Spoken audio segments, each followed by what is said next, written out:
하나님의 이름을 붙드는 바로 그 순간의 역사가 일어나는 거예요. 그런데도 얼마나 많은 사람들이 아직도 하나님의 이름을 무시하고 욕하고 원망하고 내 문제가 중요하다고 아우성을 치고 있는지 몰라요. 심지어는 예수님을 믿는다는 그리스도인들조차도 하나님의 이름을 무시하고 원망을 할 때가 많습니다. 하나님 앞에서 예배를 드리는 시간에 하나님을 하나님처럼 대접해 드려야 되는데 하나님을 하나님처럼 대접해 드리지 않습니다. 내 컨디션이 이렇다고, 내 마음이 이렇다고 자꾸 딴 생각합니다. 다른 것에 마음을 둡니다. 자세를 바르게 하지 않을 때가 많습니다. 하나님을 하나님으로 대접하지 않고 하나님의 이름에 합당한 신뢰와 감사와 영광과 사랑을 돌리지 않는 것입니다. 유명한 파스칼이라는 사람, 인간은 생각하는 갈대다라고 말했던 유명한 사람이에요. 이 사람이 이런 말을 했습니다. 이 사람 신앙이 있는 사람이었는데 하나님의 이름을 거룩하게 한다는 것은 하나님을 하나님으로 대접하는 것을 의미한다라고 말을 했어요. 여러분 진정 하나님을 하나님으로 대접하고 계십니까? 여러분 하나님을 하나님으로 가장 잘 대접했던 인물이 있어요. 신구약을 통틀어서 하나님을 하나님으로 제일 많이 인정했던, 하나님을 하나님으로 극진하게 대접했던 유명한 사람이 있습니다. 그는 오직 하나님만을 의지했어요. 그는 오직 하나님께 예배드리는 것을 제일 큰 즐거움으로 알았어요. 하나님께 최선의 것을 바치기 위해서 애를 썼고 자신이 얻은 모든 영광을 자기가 단 한 번도 취한 적이 없고 하나님께 바쳤던 유명한 사람입니다. 그 사람이 누구일까요? 바로 우리의 영원한 스승이었던 다윗이라고 하는 인물이었어요. 다윗 왕이 그랬어요. 그래서 그를 향해서 하나님 말씀하십니다. 저는 내 마음에 합한 사람, 저의 마음이 내 마음에 맞단다. 수많은 사람을 죽였어요. 전쟁터를 누볐어요. 수많은 나라를 복속시켰던 싸움쟁이였어요. 한미한 가문에서 태어났어요. 8명의 형제가 있었는데 7명의 형님이 있었지만 그 누구의 인정과 사랑을 받지 못했어요. 심지어 아들들조차도 그를 인정하지 않았어요. 심지어는 유다 지파, 그 사람이 유다 지파였는데 유다 지파의 모든 사람들이 그를 버렸습니다. 그럼에도 불구하고 그는 실망하지 않아요. 그는 낙심하지 않아요. 하나님을 붙잡습니다. 자신의 마음을 제일 많이 알아주시는 하나님 만군의 여호와의 마음에 들기 위해서 여호와의 이름만 붙들고 살아갑니다. 시편 115편 1절에서 그는 이렇게 고백을 해요. 여호와여, 영광을 우리에게 돌리지 마소서. 우리에게 돌리지 마옵소서. 오직 주의 인자하심과 진실하심을 인하여 주의 이름에 돌리소서. 또한 골리앗과 싸울 때도 너는 칼과 창과 단창으로 내게 오거니와 나는 만군의 여호와의 이름으로 내게 가노라. 오늘 여호와께서 너를 내 손에 붙이시리니 내가 너를 쳐서 내 머리를 베고 블레셋 군대의 시체로 오늘날 공중에 새와 땅에 들짐승에게 주어 온 땅으로 이스라엘의 하나님이 계신 줄 알게 하겠노라. 그리고 물맷돌을 가지고 골리앗을 향해서 나아가서 골리앗을 한 방에 쓰러뜨리고 골리앗의 목을 베어버립니다. 다윗은 항상 하나님의 이름을 앞세웠어요. 여러분 이런 사람들이 되시길 주의 이름으로 축원을 드립니다. 그 이름을 의지했어요. 그리고 그 이름을 의지해서 고난을 극복했습니다. 그가 취한 승리의 모든 영광을 자기가 취하지 않고 하나님께 갚아서. 그래서 그런지 성경에 나오는 수많은 사람들의 이름들 중에서 다윗이라고 하는 이름이 제일 많이 나옵니다. 물론 하나님 여호와 이 이름이 제일 많이 나옵니다. 사람 치고는요, 사람으로 탄생해서 사람 중에서는 제일 많이 나오는 인물이 다윗이라고 하는 이름이라. 몇 번 나오느냐? 1000번 이상이 나오는데 1000번 이상. 여러분 신구약 성경이 총 몇 장으로 이루어져 있습니까? 예? 1189장 이렇게 이루어져 있어요. 이게 신구약 성경입니다. 그렇다면 여러분들 거의 한 장꼴로 다윗의 이름이 나옵니다. 심지어는 놀라지 마세요. 예수님의 이름보다도 다윗의 이름이 더 많이 나옵니다. 엄청난 은혜를 받은 오직 여호와의 이름을 존귀하게 아둘람 굴에 숨었을 때도 기도합니다. 뭐라고 기도합니까? 여호와의 이름이 만방에 높아지기를 원하나이다. 자신의 모든 것을 다 잃어버렸어요. 혼자 쫓겨서 홀로 아둘람 동굴에서 울면서 기도하고 울면서 찬양합니다. 그때도 다윗은 놓치지 않았던 것. 여호와의 이름이 존귀함을 받기를 원하나이다. 그러니까 하나님께서 그의 이름을 높여주십니다. 사랑하는 여러분들, 하나님을 하나님으로 대접하면서 살아가 보자고요. 그 이름에 합당한 영광을 돌리자고요. 영광은 내 것이 아닙니다. 우리 하나님께서는 영광을 거두시는데 합당하신 분이세요. 우리는 영광을 받기에 합당하지 못해요. 그런데 놀라지 마세요. 그분이 당신의 영광을 우리들에게 나누어 주십니다. 할렐루야. 그러니까 우리가 영화로운 존재들이 되는 거예요. 두 번째로 예수님께서는 하나님의 나라가 임하게 해달라고 기도하셨어요. 나라이 임하옵시며 라고 하는 이 말인데, 이 말은 예스러운 표현이기 때문에 무슨 말인지 잘 이해를 못하시는 분들도 많습니다. 그래서 어떤 사람들은 나라에 임하옵시며 잘못 알고 있을 때가 참 많습니다. 이것은 나라가 임하게 해달라는 것입니다. 나라가 임하게 해달라는 것입니다. 하나님의 나라가 임재해 달라는 것입니다. 하나님의 나라가 임해야 되는 것입니다. 하나님의 나라가 임해야 하나님이 부어주시는 예비된 축복이 따라와요. 하나님의 나라가 임해야 하나님의 은혜와 진리가 우리들에게 다가오게 되는 것입니다. 그 결과 우리는 행복한 삶을 살아갈 수가 있는 것입니다. 그래서 예수님께서는 너희가 하나님의 이름에 합당한 영광을 돌렸느냐? 그렇다면 무엇보다도 하나님의 나라가 너희 가운데 임하게 해달라고 기도하라 라고 예수님이 가르쳐 주시는 거예요. 그럼 하나님 나라가 임하게 해달라, 이 말이 무슨 말이겠습니까? 이 땅이 하나님이 다스리시는 나라가 되게 해달라는 것입니다. 나라가 임한다, 이것은요 하나님이 그 의로우신 통치로 우리를 다스려 주신다라고 하는 것을 의미하는 것입니다. 이 얼마나 요긴한 기도입니까? 만약에 이 세상을 하나님이 다스리지 못하고, 여러분 어떤 유력한 사람이 다스린다고 생각을 해보세요. 이 세상이 어떻게 되겠어요, 여러분들? 엉망이 될 거예요. 혼란스러울 것입니다. 질서는 다 깨지게 될 것입니다. 사람은요, 쥐꼬리만한 권력이 있어도요, 그 권력을 통해서 사돈네 팔촌까지도 먹여 살리려고 해요. 다 자기중심적으로 모든 것을 행하려고 하는 존재가 사람이잖아요. 그래서 하나님의 다스리심이 우리 가운데 임재해야 되는 것입니다. 한 사람 한 사람이 하나님의 다스리심을 체험을 해요. 하나님의 임재와 하나님의 다스리심의 역사를 한 사람 한 사람이 체험하잖아요. 놀라운 역사가 벌어져요. 가정이 변화되는 역사가 일어납니다. 한 가정 한 가정이 하나님의 임재를 체험하고 하나님의 역사를 체험합니다. 나라 전체가 새로워지는 놀라운 역사가 벌어지는 거예요.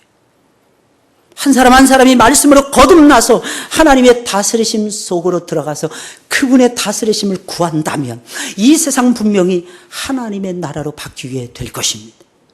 그러나 알아야 되는 것이 있어요. 이 땅에서는 영원히 그렇게 되지는 않습니다. 그러나 적어도 하나님이 다스리시는 나라를 만들어 가야 돼요.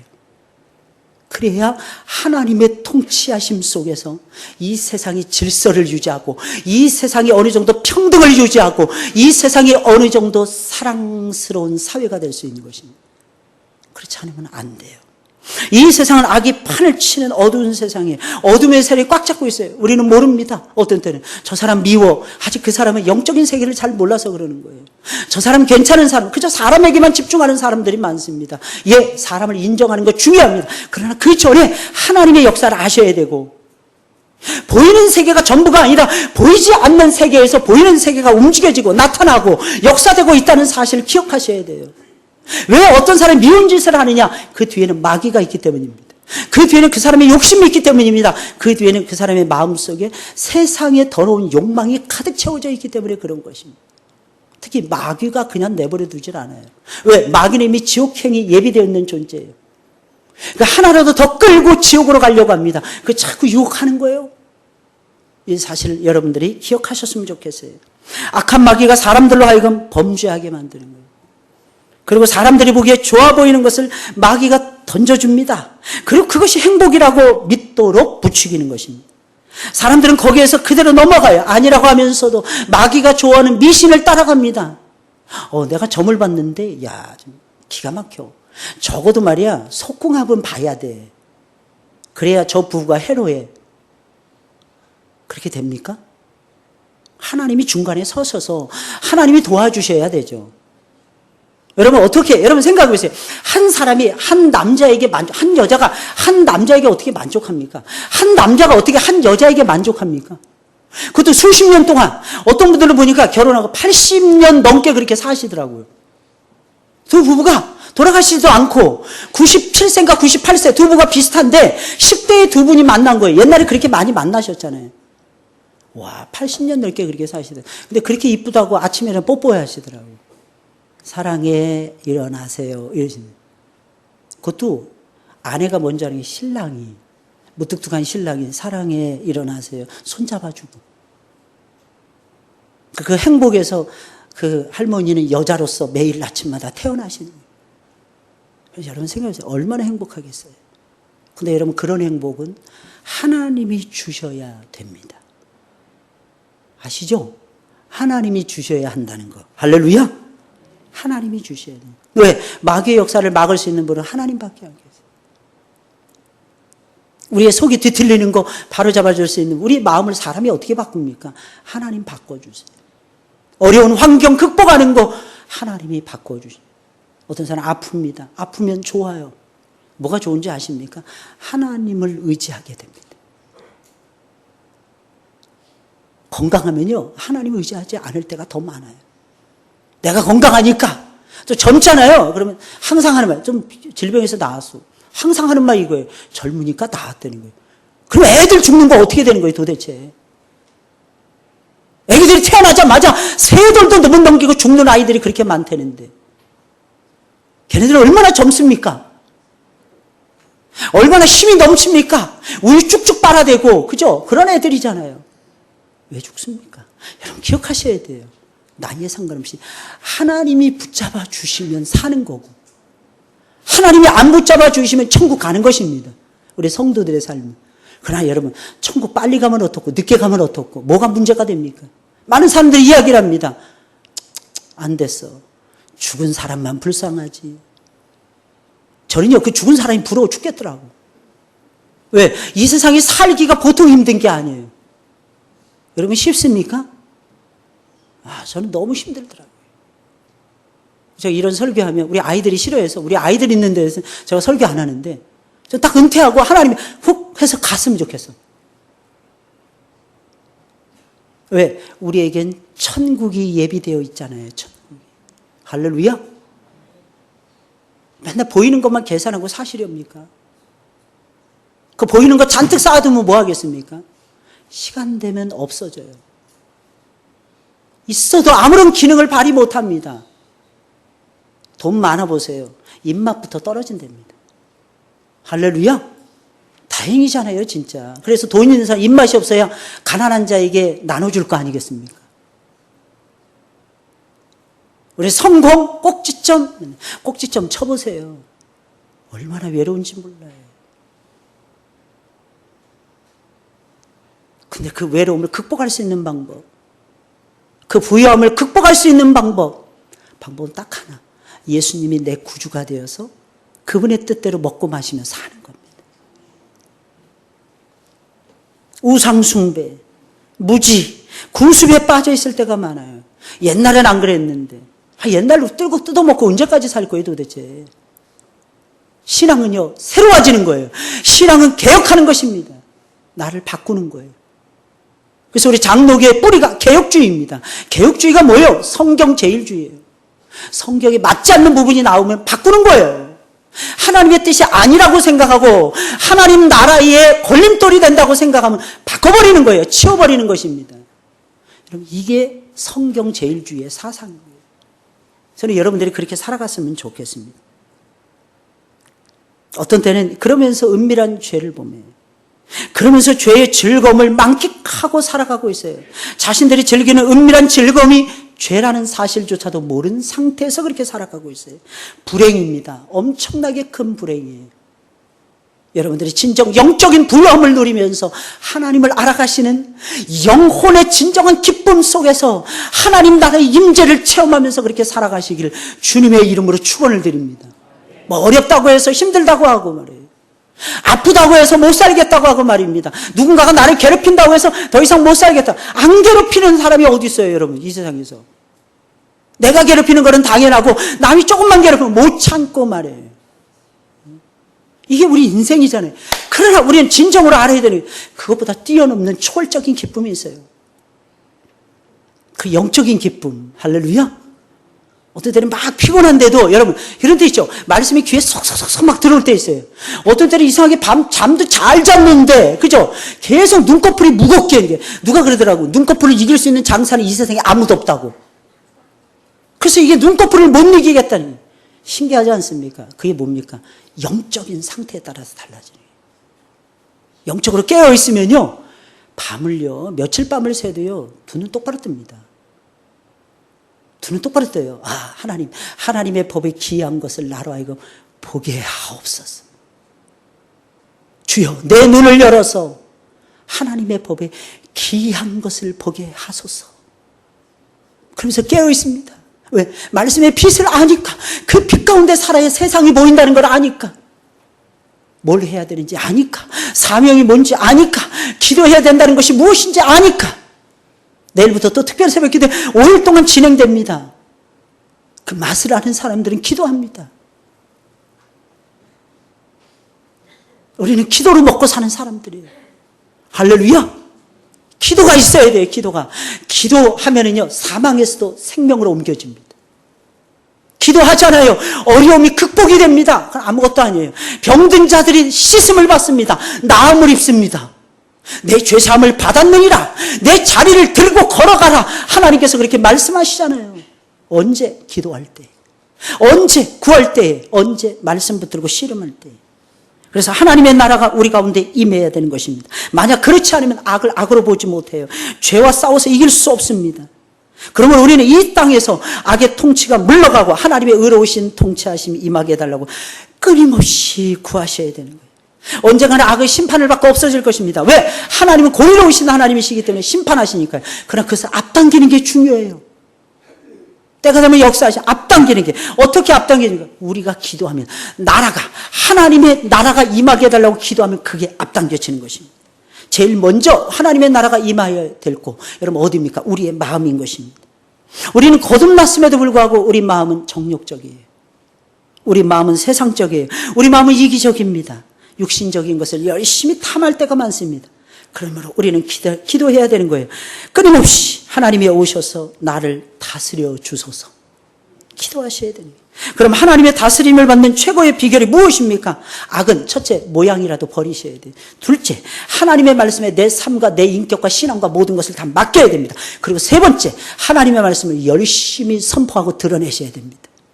그게 선교예요, 그게. 말씀을 드러내는 거. 말씀을 드러내는 거.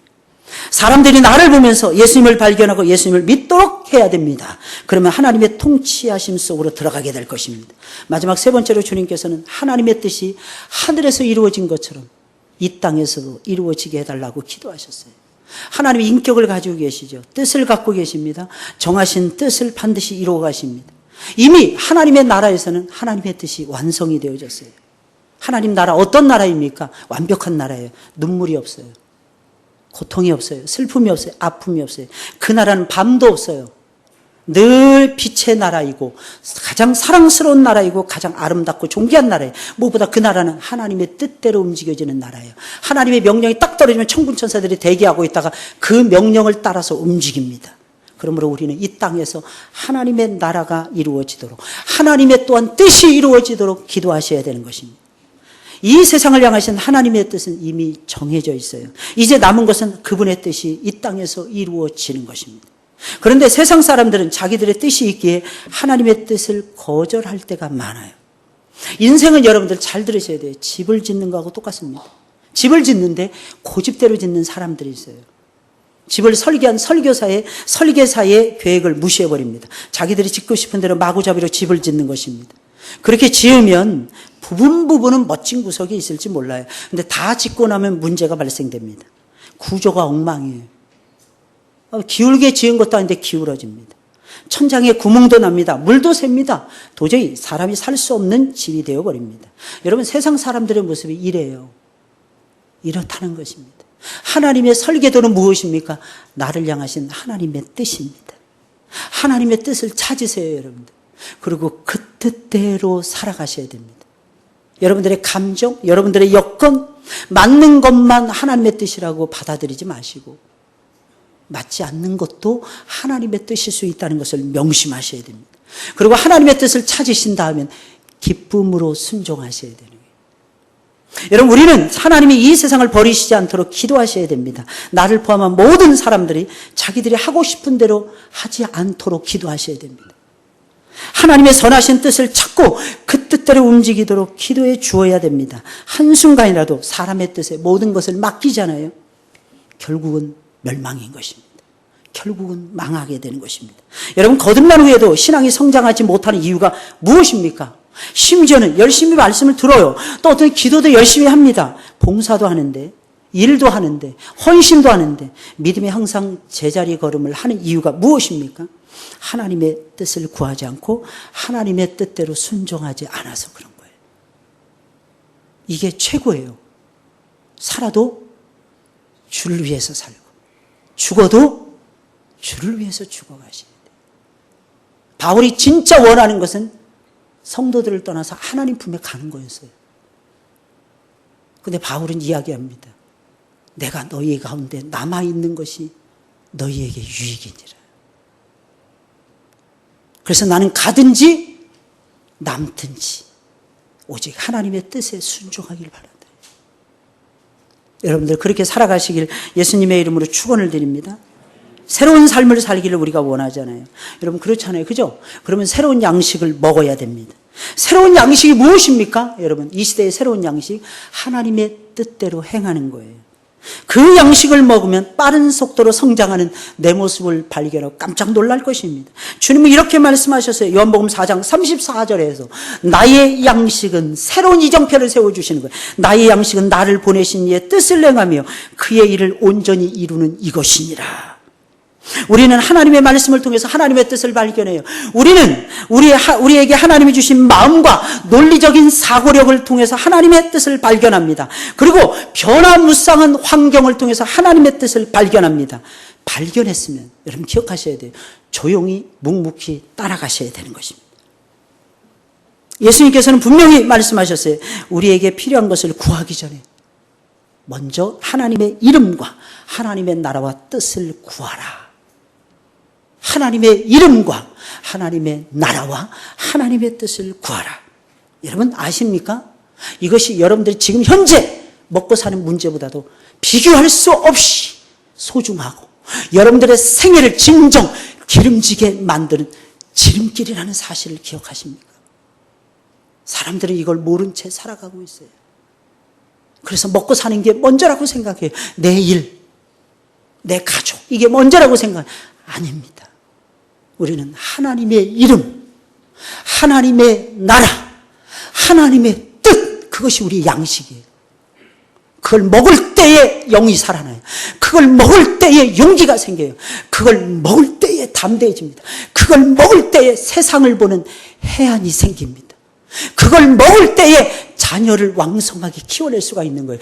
그걸 먹을 때에 하나님의 역사를 경험할 수가 있는 거죠. 할렐루야. 여러분들 제발 그렇게 살아가시길 주의 이름으로 축원을 드립니다. 우리 찬송을 부르겠습니다. 우리 찬송.